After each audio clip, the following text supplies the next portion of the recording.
Brought to you by V-Guard, co-powered by Sensodyne and Vimal. बोलो जुबा केसरी। क्या मुद्दे हैं इस बार कन्नौज में चुनाव में? मुद्दा तो हर बार चुनाव में विकास ही रहता है, बेरोजगारी। काम सुब्रत पाठक ने भी करा, अखिलेश ने भी करा। हम अखिलेश की बुराई नहीं कर रहे हैं। रामनवमी को यात्रा निकाली गई, 100 रुपया दे के चबूतरे झंडा लगवाए गए मुस्लिम वाले। एको बार Dimple Yadav member of parliament की कन्नौज में झांकने आई उन दंगों के दौरान। क्या गारंटी है कि वो संविधान नहीं बदलेंगे? जनता को गुमराह करने के लिए ये संविधान का मामला उठाया जा रहा है। जब तेज प्रताप यादव यहाँ से लड़ते तो यहाँ कुछ था ही नहीं। अब अखिलेश यादव यहाँ आए हैं तो कुछ चुनाव होगा यहाँ। और कन्नौज की जनता का वोट लेते थे और विकास के नाम पर सैफई में विकास करते थे, लेकिन माननीय सुब्रत पाठक जी कन्नौज के थे, बेटे थे। कन्नौज की जनता के लिए कोरोना काल में हर समय उपस्थित रहे।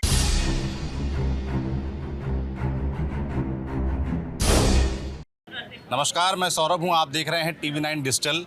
हम पहुंच गए हैं उत्तर प्रदेश की एक बड़ी तगड़ी हॉट सीट जिसका नाम है कन्नौज लोकसभा। अब कन्नौज क्यों हॉट सीट बनी है ये आप सबको पता ही है। पहले यहाँ समाजवादी पार्टी ने अपना प्रत्याशी घोषित किया तेज प्रताप यादव को, और अचानक से अखिलेश यादव ने ऐलान कर दिया कि वो चुनावी मैदान में उतरेंगे। बीजेपी से सांसद यहाँ सुब्रत पाठक हैं, जिन्होंने पिछली बार चुनाव में 2019 के चुनाव में डिम्पल यादव को चुनाव मैदान में शिकस्त दी थी। तो इस बार क्या होने वाला है मैदान में, ये जानने हम आए हैं। कन्नौज के मुद्दे क्या हैं इस बार चुनाव में, ये समझने आए हैं। और इसको समझने के लिए सबसे अच्छा अड्डा हो सकता है कचहरी, जहाँ वकील बैठते हैं, जिनको पूरे शहर की खबर होती है। पूरे शहर से लोग आते हैं, बात करते हैं, अपनी समस्याएं लेके आते हैं। तो हमने क्यों ना शुरुआत कचहरी से की जाए। तो हम पहुंच गए हैं। प्रत्याशी जैसे कि मैंने आपको बताया, बीजेपी की तरफ से एक बार फिर से सुब्रत पाठक हैं, सपा की तरफ से अखिलेश यादव हैं, राष्ट्रीय अध्यक्ष सपा के, और बसपा से हैं इमरान बिन जफ़र। तो क्या फैक्टर्स हावी होने वाले इस बार चुनाव में, इसका प्रयास करते हैं समझने। शुरुआत करते हैं। सबसे सीनियर कौन है आप लोगों में? आप हैं, क्या नाम है आपका? रामेंद्र त्रिवेदी। रामेंद्र त्रिवेदी जी, कब से वकालत कर रहे हैं सर आप? 80 से इस पेशे में हूँ। 80 से इस पेशे में है।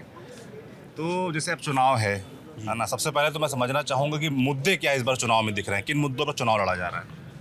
इस बार का चुनाव राष्ट्रीय अस्मिता का चुनाव है। अच्छा। राष्ट्रीय मुद्दों पर ये चुनाव, क्योंकि पार्लियामेंट का चुनाव है, संसद का चुनाव है, इसलिए राष्ट्रीय मुद्दों पर आधारित चुनाव है। अच्छा, किस तरह के राष्ट्रीय मुद्दे चल रहे हैं यहाँ पर? देश में जो संविधान के प्रति आस्था और निष्ठा की बात उठाई जा रही है, संविधान ना तो कोई बदल सकता है और ना संविधान कोई ख़त्म कर सकता है। संविधान राष्ट्र हित में बना है, राष्ट्र के लिए बना है और राष्ट्र के लिए रहेगा। मेरा एक मुख्य मुद्दा है संविधान। क्योंकि आप हम लोगों से राय लेना चाहते हैं, सबके अपने अलग अलग मुद्दे हैं। हमारा मुद्दा है संविधान। संविधान देश के लिए बनता है, ख़त्म करने के लिए बनता है। उसमें संशोधन हो सकते हैं। मे भी जो परिस्थितियां रहीं आज तक तमाम संशोधन हुए हैं, आगे भविष्य में भी हो सकते हैं। सरकार किसकी होगी, उन मुद्दों पर आधारित वो मुद्दे क्या होंगे, तब संविधान की बात आती है। ये गलत प्रचार किया जा रहा है कि संविधान ख़त्म कर देंगे, संविधान को बदल देंगे। पर ये बात निकल के कहाँ से है? क्योंकि हम जहाँ भी जा रहे हैं संविधान का जिक्र आ जाता है। हम गांव देहात भी जा रहे हैं तो वहाँ भी लोग संविधान की बात ले आते हैं, और कई लोगों को कोट करते हैं कि भाई उन्होंने तो कहा कि 400 सीटें आ जाएंगी, संविधान बदल जाएगी। इस तरह की बातें हो क्यों रही हैं, निकल के कहाँ से आ रही हैं? जिनके पास कोई मुद्दा नहीं होता है, मुद्दा विहीन विपक्ष अब संविधान पे उतरा है। हम लोग चूँकि संवैधानिक दायरे में काम करने वाले लोग हैं, और हम में से सारे लोग जो हमारे जूनियर हैं, हमारे सीनियर हैं, और जो आज आ रहे हैं, उनको मालूम है संविधान नहीं बदला जा सकता है। लेकिन फिर भी विपक्ष के पास कोई मुद्दा न होने के कारण एक ऐसा मुद्दा उठाया है जिसको जनमानस नहीं समझ पा रहा है, ना जनमानस उस पर समझने की क्षमता रखता है। आप कह रहे हैं कि विपक्ष का फैलाया प्रोपेगेंडा है और जनता इसको समझ नहीं पा रही है। ठीक बात। 100%। क्या नाम है आपका? शिवांक वाजपेयी। शिवांग वाजपेयी। आप भी वकील साहब हैं? जी जी जी जी। अच्छा, तो जैसे कि गर्मी में भी कोट पहनना पड़ता है आप लोगों को, है? अभी हम बरेली में थे, वहाँ कचहरी में बात की तो वहाँ बताया कि वहाँ जज साहब लोगों ने छूट दे दी है कि गर्मी में आप लोग बिना कोट के काम चला सकते हैं। यहाँ ऐसा कुछ नहीं है, यहाँ पहनना ही पड़ता है। ऐसा नहीं है। पूरे उत्तर प्रदेश में या देश में गर्मी तो एक साथ पड़ रही है ना। ये अपने ऊपर डिपेंड करता है। हमको कम गर्मी लग रही है तो हम पहने हैं उसको, हमको ज़्यादा लग रही है हमने उतार दिया। बाकी माननीय उच्च न्यायालय ने ऐसा नहीं जबरदस्ती नहीं पहना रहा वो हमको, वो गर्मी के हिसाब से आदत वाली बात है लग रहा है। क्या मुद्दे हैं इस बार कन्नौज में चुनाव में? मुद्दा तो हर बार चुनाव में विकास ही रहता है, बेरोजगारी, को ख़त्म किया जाए और पेपर लीक होना बंद हो। लेकिन इस सरकार में ना पेपर लीक होना बंद हो रहा है और ना रोज़गार मिल रहा है, ना विकास हो रहा है। मुद्दा तो यही है। अच्छा, रोजगार, विकास और क्या बताया आपने? रोज़गार, विकास और पेपर लीक होना बंद ना हो। पेपर लीक, ये 3 समस्याएं मुद्दा बन रहा है यहाँ पर। बिल्कुल बन रहा है, पूरे प्रदेश का मुद्दा है ये तो। पूरे आम जनमानस का मुद्दा है। जो हमारे नौजवान साथी हैं नौकरी का इंतजार कर रहे हैं, 4 साल से वेट कर रहे थे, वैकेंसी आएगी। जब वैकेंसी आती है तो पेपर लीक हो जाता है। तो ये तो सबसे बड़ा मुद्दा होना चाहिए। उत्तर प्रदेश सरकार को भी इस पर ध्यान देना चाहिए और देश की भी सरकार को ध्यान देना चाहिए। नौजवान पढ़ रहा है, तैयारी कर रहा है और जब समय आता है, वैकेंसी आती है तो पेपर लीक होता है। फिर थोड़े दिन बाद दोबारा जब वैकेंसी आती है तब तक वो उसकी एज निकल जाती है, वो बेरोजगार का बेरोजगार ही रह जाता है। युवाओं पर कोई ध्यान नहीं दिया जा रहा। क्या नाम है आपका? अशोक कुमार दौरे। क्या करते हैं दौरे जी? यही वकालत करते वकालत करते हैं। आप पहली शर्ट पहने सफेद? हैं। आज पहन ली थी पहन ली थी। तो आपके साथी टोक नहीं रहे हैं? पीला वाला पहना है। शाम को ब्याह में जाना है क्या? इस बार मुद्दे हैं चुनाव में? यही होते लोग विकास के हैं। जैसे विकास होना चाहिए हर चीज का। क्या जैसे कन्नौज के बारे में स्पेसिफिक बताइए, आप लोग किस तरह के विकास की अपेक्षा थी आप लोगों की? क्या हुआ, क्या नहीं हुआ, इस बार क्या मुद्दा बन रहा है? मैं बोल सकता हूँ? पहले भैया बोल ले, बताइए। मुद्दा विकास हुआ कि नहीं हुआ? नहीं, कन्नौज में जब से ये सरकार आई तब से तो कोई विकास तो नहीं हुआ है। अच्छा। जो ये आपको दिख रहा है जहाँ आप खड़े हैं, ये सपा सरकार में ही हुआ था। इससे पहले अन्य जगह आप देखिए, कचहरी के सपा समाजवादी पार्टी। हाँ, ये जब सरकार थी तभी ये जो सबरी ये चैम्बर। आप ही बता दो, आप उनको डिक्टेट कर रहे हो कि आप बोलोगे?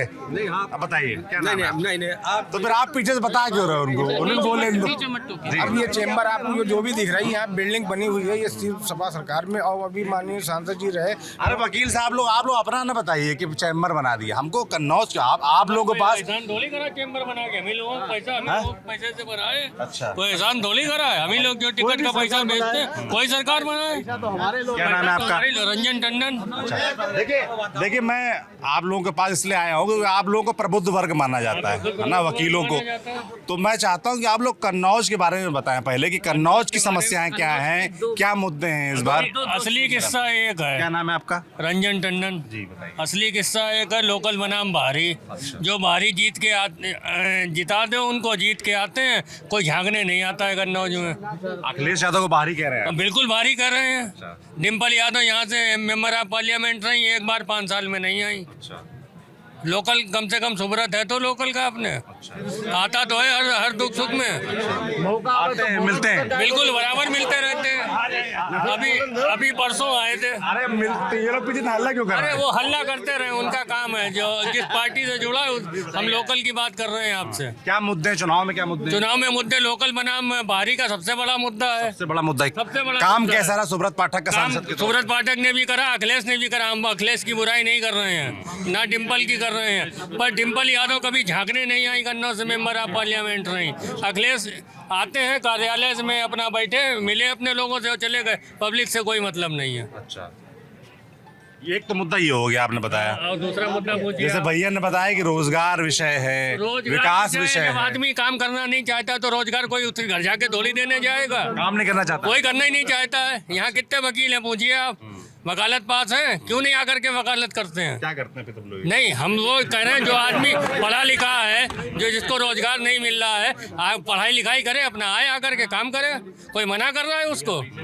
नहीं, सरकारी नौकरी चाहिए, वही रोजगार है। अरे प्राइवेट जॉब लाखों करोड़ों हिंदुस्तान में घूम रहे हैं, वहाँ नहीं जाएंगे साहब। हमें प्राइवेट ही चाहिए, हमें प्राइवेट चाहिए। मैं कह रहा हूँ आप भैया ऐसे पीछे हल्ला मत करिए। आऊंगा आपके पास। क्या पूछ रहे हैं आप? क्या नाम है आपका? राजेंद्र सिंह यादव। जी। कितने साल से वकालत कर रहे हैं आप?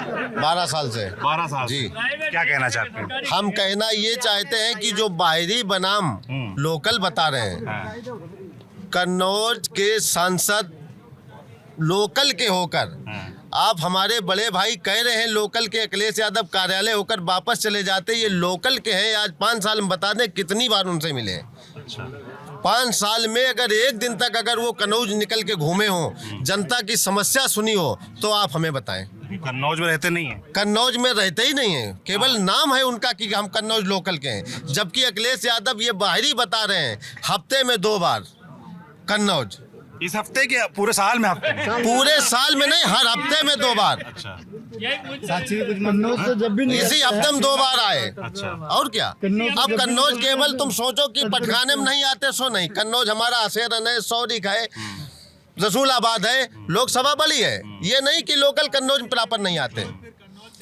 आप कह रहे हैं आते रहे, जैसे उन्होंने आरोप लगाया कि डिम्पल यादव सांसद रहीं तो वो झांकने नहीं आती थी। ये गलत फहमी है भाई। आप यहाँ वकालत कर रहे हैं, आपको पता ही नहीं कौन कब आया कब चला गया। अखिलेश यादव का गढ़ है, अखिलेश यादव का घर है ये बाहरी नहीं है, इनका घर है ये। आप 5 साल में एक विकास बता दें, आप कह रहे विकास हुआ, एक काम बता दें विकास का। और सांसद अखिलेश यादव सांसद है, उनका गढ़ है, उनका घर है।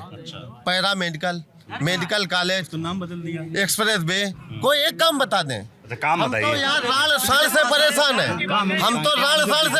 है, यहाँ वकालत करो धूप में, इसकी बात खेती मिसाल रखाओ जाके। हम बताएंगे, क्या नाम है आपका? भैया हल्ला मत करिए, मेरी आप सभी लोगों से रिक्वेस्ट है, शोर मत करिए, सुनाई नहीं देगा ना। अमित मिश्रा। क्या नाम है? अमित मिश्रा। अच्छा जी। सांसद आप विकास काम गिनाएंगे? हाँ। बताइए। सुब्रत पाठक देखिए, जितने भी विकलांग हैं अपने पास से साइकिल बांटते हैं, अपने पास से, सरकार के पैसे से नहीं। उसके बाद आप निकलते होंगे हर जगह रास्ते में जो प्रतीक्षालय बने हैं, टीएन चतुर्वेदी के बाद दूसरा ऐसा सांसद है जिसने प्रतीक्षालय बनवाए हैं। आदमी आराम से बैठ सकता है हर जगह, जहाँ आप जाएं, हर 4 किलोमीटर 5 किलोमीटर एक प्रतीक्षालय मिलेगा। सांसद आप अपने सांसद मतलब डिम्पल यादव के 5 काम गिनाइए, 2 गिनाओ। अखिलेश जब सांसद रहे उस समय 2 काम गिनाओ। मुख्यमंत्री के काम गिनाओ तो हम योगी की गिनवाने लगेंगे, फिर तो हजारों काम हो जाएंगे। उन्होंने एक्सप्रेस वे बनाया, उन्होंने जीटी रोड को बनाया, 4 लाइन किया, एक हो गया उसके बदले में। अब बताइए आप, केंद्र सरकार की है। अरे तो वो बात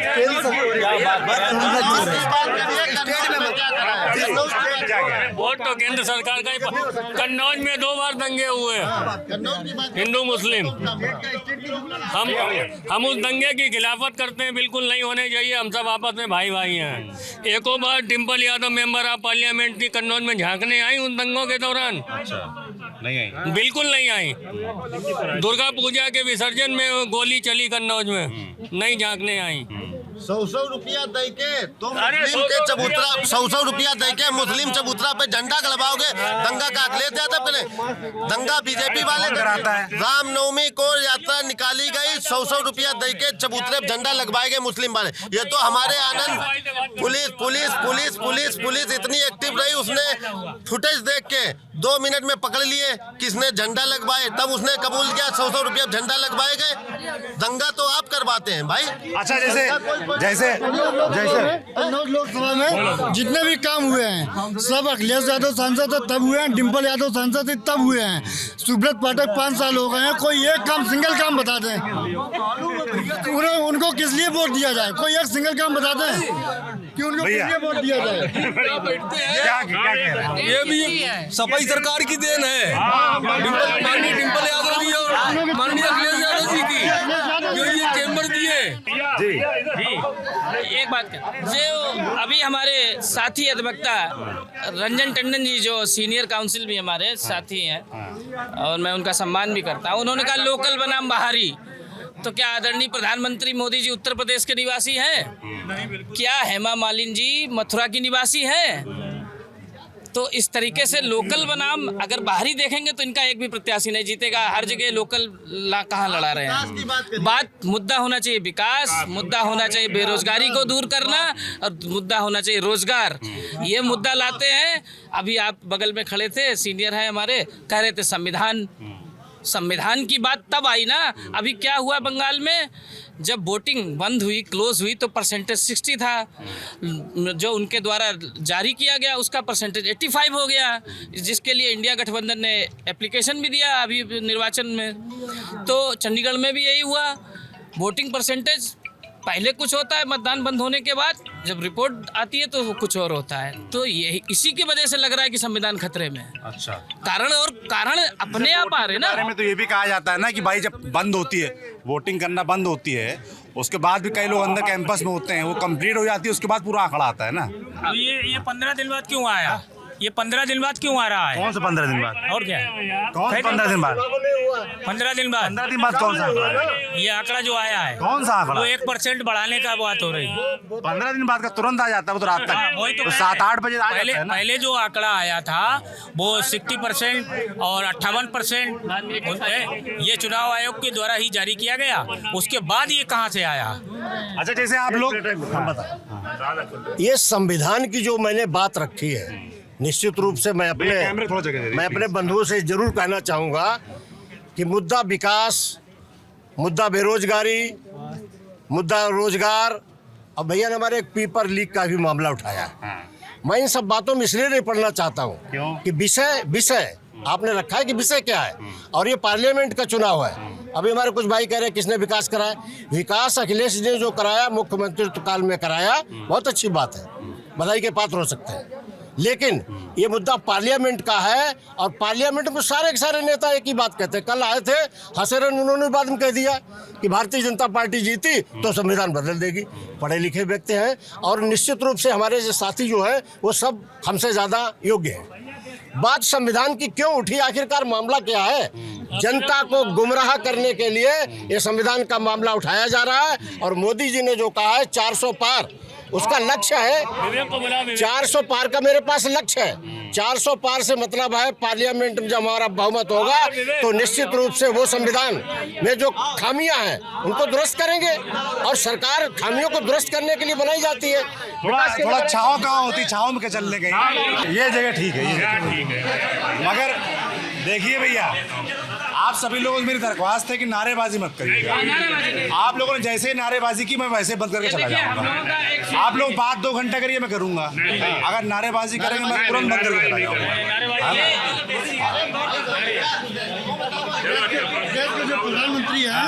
देश के जो प्रधानमंत्री है वो आ रहे हैं, वो हिटलर और तानाशाह हैं। क्यों ऐसा लगता है?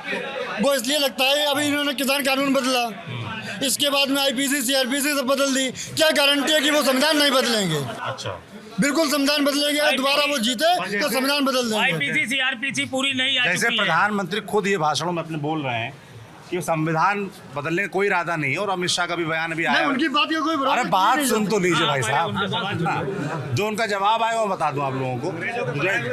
जो जैसे कि उन्होंने ये भी कहा कि भाई अगर संविधान बदलना ही होता तो हमारे पास तो 2 बार से लगातार बहुमत है, बदल लेते हैं। क्यों नहीं बदला उन्होंने? कितने कानून बदल डाले 2 बार में? तो कानून तो, संविधान संशोधन तो लगातार लंबे समय से होते आ रहे हैं ना, इनकी इसकी जानकारी आप लोगों को हो गई। वकील हैं आप लोग, कितने संशोधन हुए हैं अभी तक देश में? कई संशोधन हुए हैं, कई संशोधन किए हुए हैं ना। तो फिर वही तो बात हो रही है कि संशोधन की बात होती है। इनकी गारंटी नहीं हो सकती है, क्योंकि ये अंग्रेजों वाली राजनीति कर रहे हैं। फूट डालो राजनीति करो। हिंदुओं को मुसलमानों से लड़ाते हैं, हाँ, पंडितों को दलितों से लड़ाते हैं, तो फूट डालो। तो इनकी बार-बार सरकार बार-बार क्यों आ रही है? हिंदू मुस्लिम का दंगा भड़काते हैं, कहीं कुछ करते हैं, कहीं ईवीएम में घोटाला करते हैं। ईवीएम में घोटाला ईवीएम गड़बड़ आप कह रहे हैं? हाँ, अरे ईवीएम का तो सबसे बड़ा खेल ही है। कई बार मुझे बताइए, दिखाया गया है। अगर आपने एक बार दबाया तब भी वो 2 बार दबाया, उसके लिए जैसे चुनाव आयोग कहता है कि अगर ईवीएम में गड़बड़ है या वो हैक हो सकती है तो विपक्ष की पार्टियां उसको साबित करें। तो कांग्रेस पार्टी वहाँ कोई सुनवाई नहीं हो रही। अरे क्यों? तो कितनी बार बुलाया, कोई नहीं गया। नहीं, हमेशा गए, लेकिन वहाँ तक पहुँचने के लिए जब तक पहुँचते हैं तब तक वहाँ इतना वो बड़ा हो ही जाता है कि ऊपर दबाव क्या कही है अभी भाई? प्रेशर हो जाता है। ईवीएम के ऊपर सुप्रीम कोर्ट ने क्या कही है? सुप्रीम कोर्ट ने कहा कोई दिक्कत नहीं है। तो सुप्रीम कोर्ट क्या प्रेशर पड़ा है? सुप्रीम कोर्ट सब पूरा दबाव में है। प्रधानमंत्री इतना तानाशाह है, वो तानाशाह आप कह रहे हैं सुप्रीम कोर्ट प्रेशर। केवल जो पेपर बिल थे उसकी काउंटिंग को लेकर के आर्गूमेंट थी, ईवीएम की मशीन को लेकर चैलेंज नहीं किया गया था। आप लोगों को लगता है ईवीएम गड़बड़ है? बिल्कुल गड़बड़ है। चुनाव आयोग के पास में वर्ल्ड ऑफ ऑर्गेनाइजेशन का जो पेटेंट आप सर्टिफिकेट होना चाहिए कि कितनी ये आपका कैमरा है, एक कैमरा का एक पेटेंट होता है कि कैमरा कितना यूनिक है, कितना सही है। वो चुनाव आयोग के पास में वो डॉक्यूमेंट ही नहीं है, सर्टिफिकेट नहीं है कि दुनिया में ईवीएम को भंगार घोषित किया गया तो भारत में क्यों नहीं? क्योंकि भारत में गाँव में 80-70% लोग आज फोन नहीं चला पाते हैं। उनको थोड़ा शांति, थोड़ा शांति कर लीजिए, कुछ सुनाई नहीं दे रहा मुझे। जी अभी आता हूँ भाई, जब माइक लो तब बोलिए ना, इससे क्या फायदा होगा? हाँ मुझे सवाल क्या नाम है आपका? हाजी फहीम जमा खान। अच्छा, कब से वकालत कर रहे हैं आप? मैं करीब 42 वर्षों में गई। 42 वर्षों में? 42 वर्षों में आपके अनुसार कन्नौज में किसने काम किया, कैसे बदला कन्नौज की क्या जरूरतें हैं कन्नौज? 42 वर्षों में पहले तो मुलायम सिंह ने काम किया। अच्छा। उसके बाद फिर उनके साहबजादे अखिलेश ने काम किया। इस गवर्नमेंट ने एक पैसा कोई काम नहीं किया सिवाय हिंदू मुसलमान को लड़ाने के अलावा, समझे? अब ये गवर्नमेंट जो बनी ये ईवीएम पे बन गई, बाकी हर जगह इन्हें बेईमानी के अलावा कोई काम नहीं किया। अच्छा, आप कह रहे हैं ईवीएम पे अगर बन गई तो फिर कर्नाटका में बीजेपी कैसे हारी, तेलंगाना में बीजेपी कैसे हारी चुनाव? कर्नाटका में बीजेपी की एक भी सीट नहीं मिलेगी, या भूल जाइए बिल्कुल। अरे मेरे भाई साहब, आप कह रहे हैं ईवीएम गड़बड़ है। अगर ईवीएम गड़बड़ है तो फिर कर्नाटका में, तेलंगाना में जहाँ बीजेपी हारी है तो वहाँ भी ईवीएम थी, वहाँ कैसे हार गई? वहाँ इसलिए आई गई है कि वहाँ पर वोट बैलेंस जो है वोट वहाँ पर 100% उनका पड़ रहा है ज़्यादातर वहीं की सरकार का, समझ में वहाँ पर बीजेपी की गवर्नमेंट नहीं है। अरे प्रभु, वहाँ पहले बीजेपी आप लोग छोटे शिकार को बड़ा शिकार करने के लिए छोटे शिकार को लगाया जाता है। अच्छा, आप कह रहे हैं कि बीजेपी बाकी जगह गड़बड़ करती है मगर तेलंगाना या कर्नाटक ये छोटे राज्य हैं आपके? तेलंगाना और कर्नाटका छोटे राज्य हैं? नहीं, छोटी मोटी चीजें। रुकिए, बात तो सुनिए। आप कह रहे हैं कि तेलंगाना और कर्नाटका छोटे राज्य हैं। इस राज्य छोटे नहीं है, वहाँ स्टेट का चुनाव हुआ। ईवीएम पे कैसे जीती? हम कह तो रहे हैं कि बड़ा शिकार करने के लिए छोटा शिकार लगाना पड़ता है। अच्छा, हाँ जी हाँ, चंदा दो और धंधा लो, और हमें उनको ऐसा धंधा दिया कि सामूहिक नरसंहार का कोविड-19 जो ये वैक्सीन लगाई गई, आप देखिए गवर्नमेंट के पास इसका कोई जवाब है? आप बताइए क्या कह रहे हैं आप? पढ़े लिखे आदमी होकर के कोविशील्ड के ऊपर बोल रहे हैं। क्या कहा है कोविशील्ड ने? 1 करोड़ लोगों में 1 लोगों के ऊपर इफेक्ट आ सकता है। हमारा कहना नहीं है, जो एफिडेविट दिया है वो कहना है। उसमें से फोटो क्यों हटाया गया? प्रधानमंत्री जी का जो उसमें फोटो लगा था वो फोटो क्यों हटाया गया? मुद्दा है ना, कानूनी मुद्दा है। पहले आप जो सर्टिफिकेट दे रहे थे उसमें प्रधानमंत्री जी का उसमें फोटो लगा हुआ था, अब क्यों फोटो हटा लिया उससे? अब उससे कह दिया हमारा कोई लेना देना नहीं। आपने उस कंपनी से कितना करोड़ चंदा लिया उसका जिक्र किया? नहीं बताया गया। क्यों नहीं बताया गया? तो आपका काम है कि वो आपने मानव जीवन को खतरे में डालकर उसका ना तो कोई परीक्षण किया गया, डायरेक्ट सीधा उसे मतलब मानव पे इस्तेमाल किया गया, जिससे हार्ट अटैक से काफी लोग हमारे काफी मरे हैं। कोविड में कितने मरे? अभी हमने वहाँ वीडियो देखा, एक लड़का जिम कर रहा था, जिम करते करते गिर गया और वो बाद में को पता लगा हार्ट अटैक से खत्म हो गया और बाद में पता लगा वो कोविड का था। तो ये तमाम मुद्दे हैं, ऐसा नहीं है मुद्दा नहीं हो। वकील साहब ने भी कपड़ा का लोकल बनाम बाहरी बता रहे, मतलब इतनी भीड़ में आप किस तरीके से थोड़ा पीछे हो जाइए, किस तरीके से आपने गोला तोड़कर अंदर आ गए, ये आप विकास की बात हमें बताएंगे? उनके पास काम नहीं है, ये कुतर्क करेंगे बल कि ये ऐसा क्यों है। कोविशील्ड के बाद आप लोग सब लोग नेशनल इंटरनेशनल मुद्दों बात कर रहे हैं। मैं रुकिए, अरे बात तो सुनिए, अरे भाई साहब बात तो सुनिए। मैं पहले शांत हो जाइए यार, आप शांत होगे? मैं आप लोगों से कन्नौज के बारे में बात कर रहा हूँ, यहाँ के मुद्दे समझने आया हूँ। कन्नौज के बारे में हमारे भाई लोग बहुत बेरोजगारी और रोजगार की बात कर रहे हैं। क्या व्यवस्था है? कोई रोजगार आप बताइए, रोजगार के लिए क्या व्यवस्था है? क्या व्यवस्था क्या है? कितने हम लोग गिनती के 100 लोग थे वकील। आज की तारीख में 700 वकील है। रोजगार नहीं है कि नहीं है? वकीलों को रोजगार है कि नहीं है?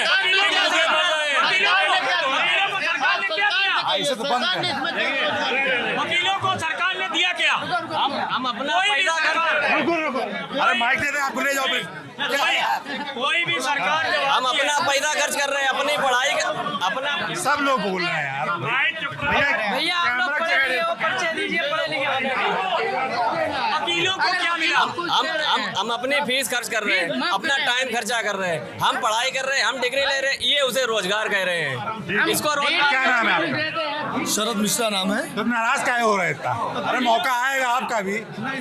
क्या कहना चाह रहे हैं? मुद्दे क्या है कन्नौज के? कन्नौज के मुद्दे हैं, विकास के नाम पर कन्नौज का मुद्दा है और विकास के नाम पर भारतीय जनता पार्टी कन्नौज में एक बार फिर जीतने जा रही है। अखिलेश यादव अरे इनसे का मुद्दा है। आप वरिष्ठ लग रहे हैं मुझे, मगर माहौल आप खराब कर रहे हैं। पूरे टाइम चिल्ला रहे हैं आप। ये भैया बता रहे हैं कि सुब्रत पाठक ने क्या काम किया, बताइए। कन्नौज की जनता के लिए माननीय सुब्रत पाठक कन्नौज के सांसद रहे। कन्नौज की जनता के लिए उन्होंने बहुत से काम किए। क्या काम? आप समझिए कि सबसे बड़ा तो काम ये किया कि कोरोना की त्रासदी के समय 2019 और 2020 में जब बहुत से पैराशूट वाले नेता कन्नौज में चुनाव लड़ने आते थे और कन्नौज से चुनाव लड़कर सैफई द्वारा भाग जाते थे और कन्नौज की जनता का वोट लेते थे और विकास के नाम पर सैफई में विकास करते थे। लेकिन माननीय सुब्रत पाठक जी कन्नौज के बेटे थे। कन्नौज की जनता के लिए कोरोना काल में हर समय उपस्थित रहे। आप समझिए कि 10,000 से 20,000 लोगों को, जो विस्थापित लोग थे, उनको सुब्रत पाठक जी ने कोरोना काल में जब पिता पुत्र के हाथ नहीं लगा रहा था, लोग एक दूसरे से दूरियां बना रहे थे, सांसद सुब्रत पाठक ने जाके लोगों की मदद की, लोगों को उनके घर तक पहुंचाने का काम किया। और समझिए कोरोना काल में जब लोगों की रोजी और रोटी और व्यापार सब प्रभावित थे, माननीय सुब्रत पाठक जी ने इस बात की चिंता की कोई गरीब का बच्चा, कोई व्यक्ति कोई भूखा ना सोए, उसके सामने कोई तकलीफ ना हो। उसके लिए कोरोना हो गया, जैसे भैया लोग बोल रहे हैं रोजगार का मुद्दा उठा रहे हैं, तो रोजगार की चिंता के लिए क्या किया है? रोजगार की चिंता के लिए मैं बताना चाहता हूँ, इससे पहले पूर्व में सांसद रहे अखिलेश यादव जी, उनके पिताजी सांसद रहे, उनकी पत्नी कन्नौज से डिम्पल जी सांसद रहे। एक सांसद होते नाते एक सांसद का क्या दायित्व होता है? एक सांसद का दायित्व हमेशा यही होता है वो कन्नौज की जनता, उस क्षेत्र की जनता के लिए जिसने उसे जिताया है, उस क्षेत्र की जनता के लिए संसद में जाकर उसके लिए सवाल उठाए, उसके लिए बात कहे और उसके लिए सवाल उठाए। माननीय सुब्रत पाठक जी ने कन्नौज की जनता के लिए जाके संसद में बहुत सवाल है। उन्होंने कन्नौज में अरोमा यूनिवर्सिटी की बात की, उन्होंने विश्वविद्यालय बनाने की बात की, उन्होंने नॉन प्रीमियम प्रोडक्ट जो है उन पे जो भी छोटे व्यवसायी जो उससे प्रभावित होते हैं जीएसटी से, नॉन प्रीमियम प्रोडक्ट को लेकर उन्होंने जाकर संसद में बात उठाई और वो मुद्दा आगे बढ़ा है। क्या हुआ क्या है उस मुद्दे पे जो जीएसटी काउंसिल है वहाँ की, उसने प्रभाव कार्रवाई कर रही है और आगे जाके वो जो नॉन प्रीमियम प्रोडक्ट है, जो छोटे व्यापारी हैं जिसमें आते हैं, उनके ऊपर जीएसटी मुक्त हो गई। और रही बात कन्नौज में यातायात बड़ा प्रभावित था। सुब्रत पाठक जी सांसद गए, यहाँ से कन्नौज की जनता के अभूत आशीर्वाद से एक राजघराने के खिलाफ वो लड़े, लेकिन कन्नौज की जनता ने इतनी ताकत दी, उस राजघराने को यहाँ से उठाकर सैफई फेंक दिया। और सुब्रत पाठक जी जब कन्नौज की जनता के आशीर्वाद से जब संसद पहुंचे तो उन्होंने कन्नौज की यातायात की बात की। बहुत सी गाड़ियां थी, बहुत सी ट्रेनें नहीं रुकती थी। बहुत सारी बात बोल रहे, बात की हुआ क्या है?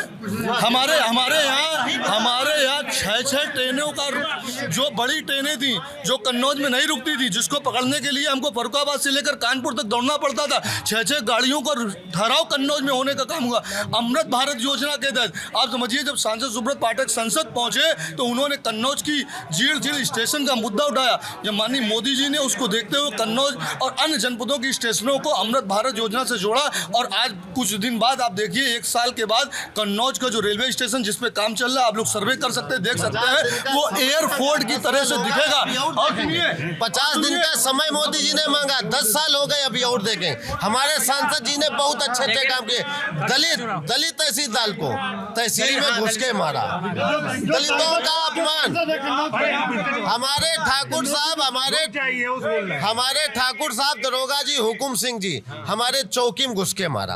ये विकास अच्छे किए। ये अधिवक्ता कम और समाजवादी पार्टी के ये अधिवक्ता कम और समाजवादी पार्टी के कार्यकर्ता ज्यादा। अब मैं बताना चाहता हूँ, जैसे आप दलित की बात करते हैं, जब आप दलित की बात करते हैं, मैं बताना जब आप भाजपा किसी भी सरकार ने आज तक अधिवक्ताओं के हित में कोई कार्य किया हो तो बताया जाए। किसी ने भी नहीं किया। किसी ने भी नहीं किया। ये जो एक मिनट, ये जो कचहरी बनी है ये जरूर बनी है माननीय सांसद क्या नाम अखिलेश यादव जी के। अच्छा ये बताइए, अखिलेश यादव आप लोग कह रहे हैं काम किया उन्होंने, तो पिछला चुनाव हारे क्यों? डिम्पल यादव चुनाव हारी क्यों फिर, जबकि सपा और बसपा इतना बड़ा गठबंधन था? ऐसा है जो काम, देखिए डिम्पल जी हारी हैं चुनाव, ये बात सही है। और वो भाई यहाँ डिम्पल जी ने काम नहीं किया। जनता चुनाव नहीं आ रही है, पता है, एक मिनट, जिले के वो चुनाव कैसे हारा, क्या हुआ? बहरहाल माना तो यही जाएगा कि जनता द्वारा जो भी निर्णय लिया गया, जनता द्वारा जो भी निर्णय लिया गया उसके विपरीत जो भी कार्य हुआ। लेकिन यहाँ जो भी सांसद रहा और जो भी सरकार रही उसने अधिवक्ताओं की कभी कोई बात नहीं की है, ना ही कोई बैठक। क्यों हारी है बताइए आप? पिछली बार सत्ता के नुमाइंदे अधिकारी जो बैठे, हमारी जब डिम्पल यादव 20,000 वोटों से आगे थी तब काउंटिंग रात में रोक दी गई। दूसरे दिन 13,000 कुछ वोटों से फाइनल कर दी गई। वोटों की काउंटिंग पूरी नहीं की गई। यही आरोप बीजेपी वाले 14 के लिए लगाते हैं। नहीं, कभी नहीं। समाजवादी पार्टी ने कभी ये नहीं किया। समाजवादी पार्टी आम नागरिक के दिलों में बसी हुई है। आप ये देख लीजिए, पिछला 2 चुनाव क्यों हारी फिर?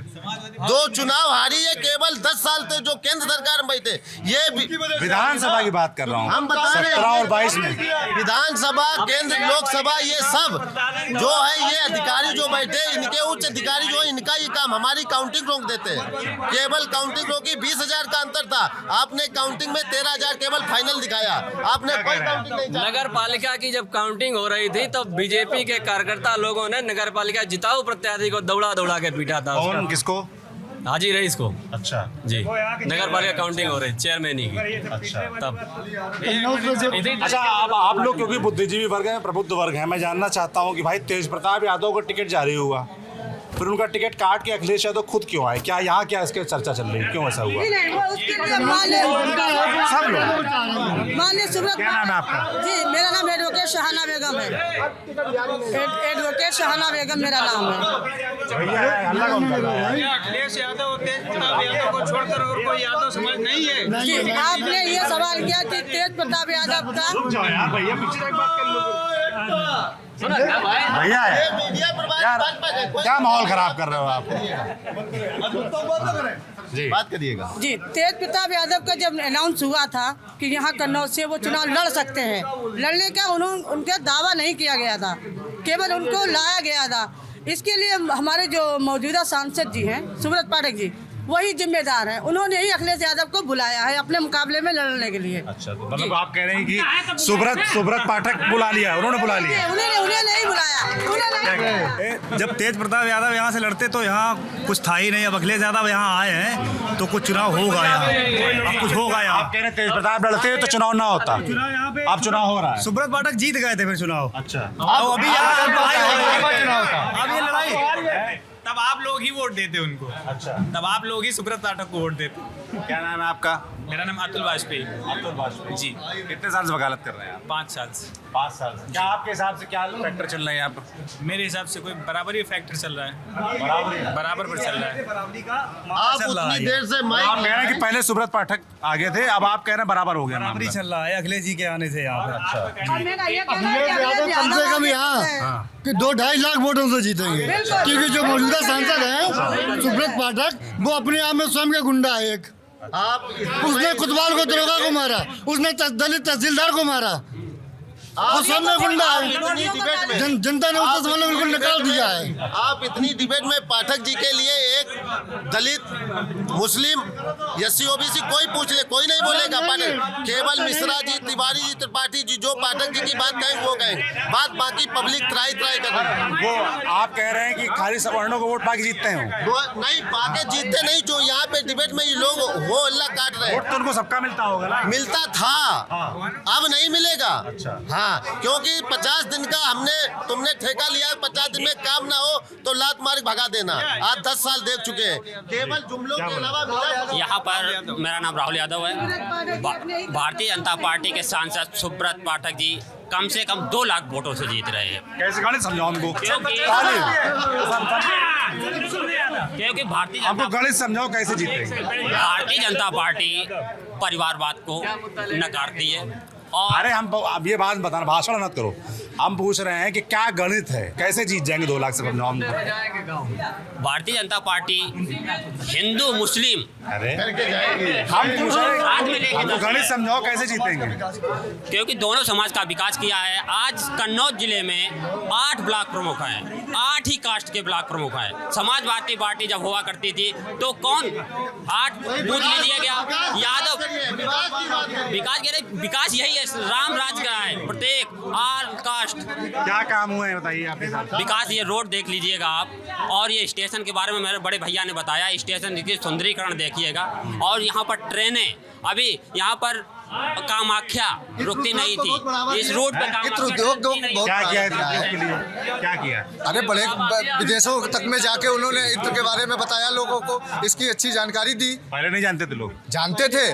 अच्छे जो कंपनियां थी बाहरी विदेशी, जहाँ पे मेरा संपर्क नहीं था, वहाँ पे उन्होंने जाके उसको बताया। उसके बारे में यूनिवर्सिटी के लिए भी बहुत आगे किया।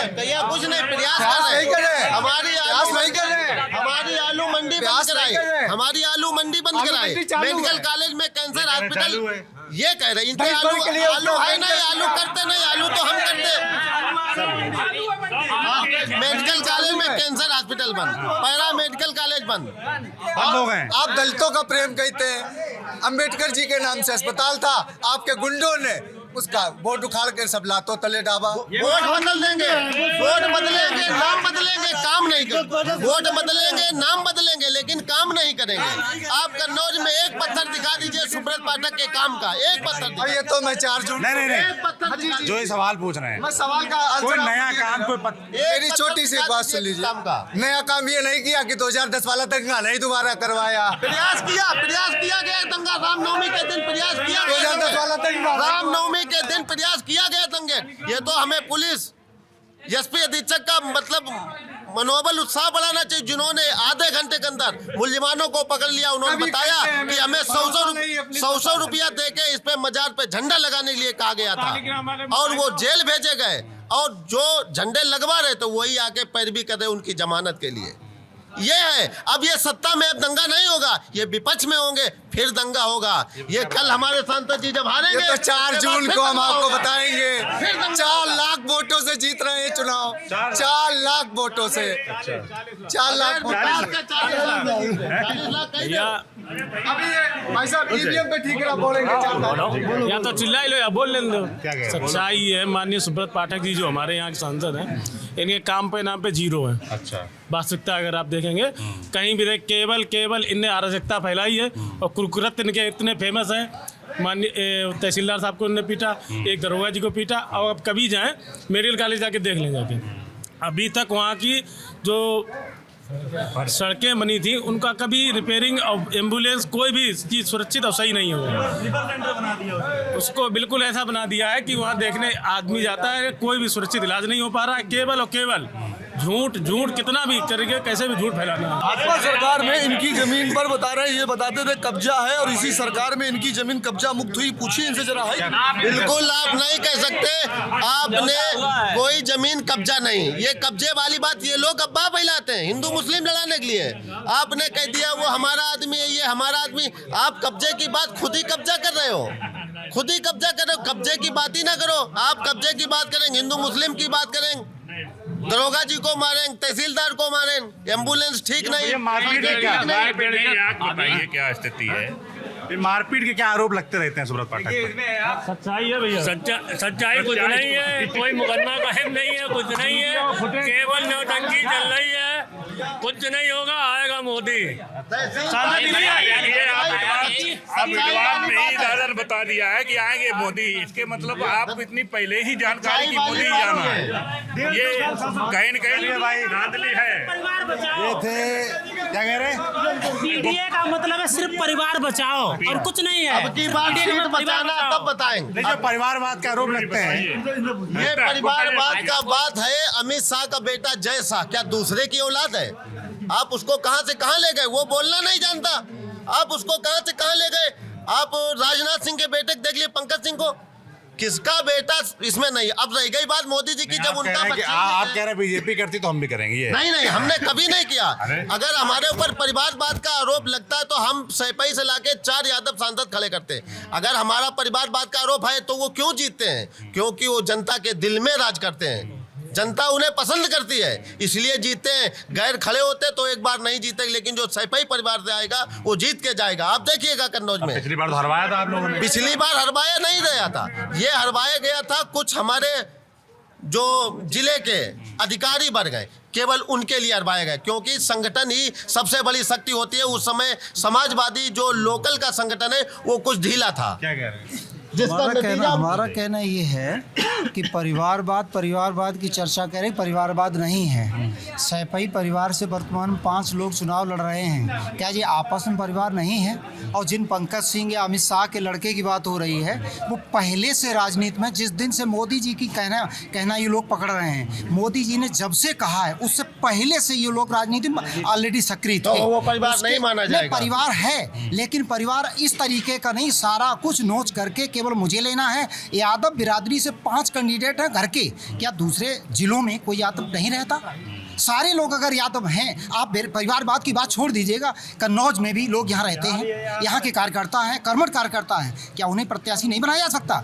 इसके बाद आजमगढ़ से लेकर कहीं पर भी बनाया जा सकता, लेकिन जब यादव विरोध करे कि हमें नहीं बना रहे, तब यादव बनाया जा सकता है। कोई यादव से ये बात आप कबाइए कि आपको सैपई परिवार पसंद है या नहीं। अगर वो मना करता है, जैसे भैया कह रहे हैं और लोगों को मौका मिलना चाहिए, अगर यादव कोटा है तो सिर्फ परिवार को क्यों मिले? हमको सैपई परिवार पसंद है, उनकी डिमांड है। देख लीजिए, तेज प्रताप आए थे, हमारे पाठक जी ने स्वयं कहा नहीं सांसद जी हमारे साथ लड़े, हमें हारना अच्छा लगेगा, क्योंकि ऐसे हम 50,000 से हारेंगे, 2.5 लाख से हारेंगे, हमें पसंद है हारना।